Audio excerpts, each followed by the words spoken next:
spring's gift. I envy the sand that met his feet. I'm jealous of honey he tasted sweet, of birds that hovered above his head, of spiders who spun their sacred web. To save him from his enemies, I envy clouds formed from the seas that gave him cover from the heat, of a sun whose light could not compete with his, whose face did shine so bright that all was clear in blinding night.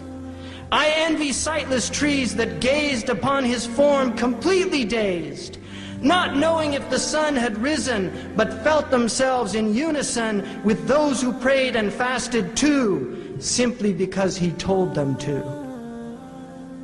With truth and kindness, charity from God who gave such clarity, his mercy comes in one he sent to mold our hearts more heaven bent.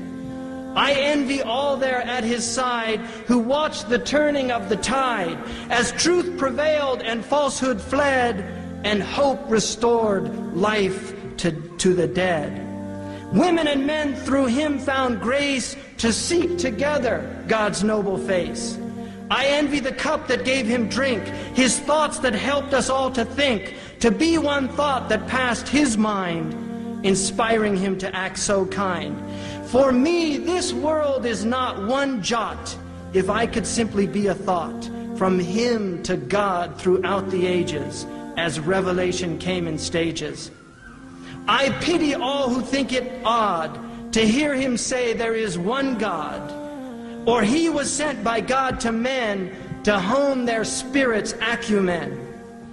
It's pride that blinds us from the sight that helps good men to see his light. He taught us all to be God's slaves, and he will be the one who saves humanity from sinful pride. Muhammad has God on his side.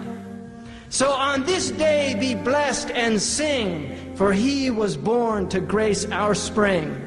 With lilies, flowers, life's rebirth, in a dome of green like his on earth. Jazakumullah khairan. Isn't it so funny how we all walk around, never even thinking of the days under the ground, the drive and ambition taking over our lives, for this world, for the fame, for the power do we strive.